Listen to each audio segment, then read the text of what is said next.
नमस्कार. जय श्रीकृष्ण. श्रीकृष्ण चैतन्य प्रभु नित्यानंद श्री अद्वैत गदाधर श्रीवासती गौर भक्त वृंदा.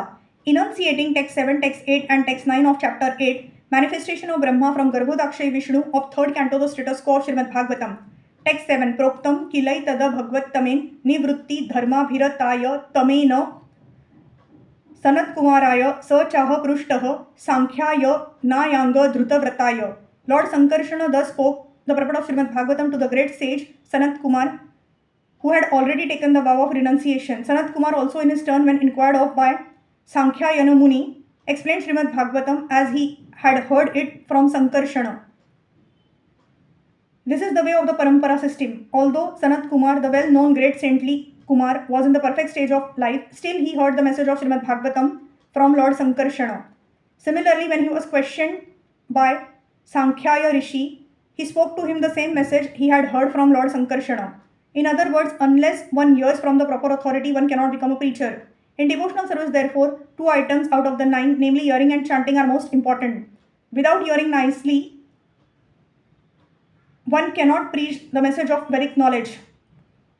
Text 8. Sankhya Yanaha Paramhamsya Mukhyo Vivakshamano Bhagavad Vibhutiha Jagada So Asmada Gurve Anvitaya Parasharathaya Bruhaspate Shacha. The great sage Sankhya was the chief among the transcendentalists, and when he was describing the glories of the Lord in terms of Srimad Bhagavatam, it so happened that my spiritual master Parashara and Bruhaspati both heard him.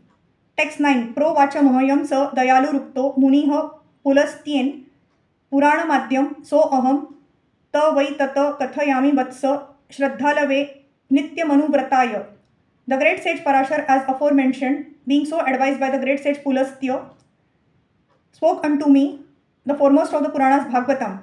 I shall also describe this before you, my dear son, in terms of my hearing, because you are always my faithful follower. The great sage of the name Pulastya is the father of all demoniac descendants. Once upon a time, Parashar began a sacrifice in which all the demons were to be burned to death because his father had been killed and devoured by one of them. The great sage Vasishtha arrived at the sacrifice and requested Parashar to stop the deadly action. And because of Vasishtha's position and request in the community of sages, Parashar could not deny the request.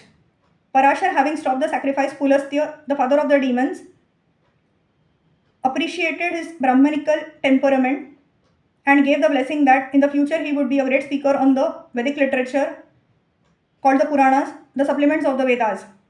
Parashar's action was appreciated by Pulastya because Parashar had forgiven the demons out of his power of forgiveness.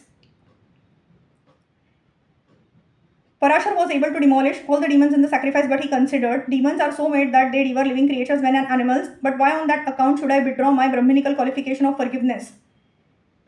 As a great speaker of the Puranas, Parashar first of all spoke of the Srimad Bhagavat Puran because it is the foremost of all the Puranas. Maitreya Muni desired to narrate the same Bhagavatam as he heard from Parashar, and Vidur was qualified to hear it because of his faithfulness and his following the instructions received from superiors.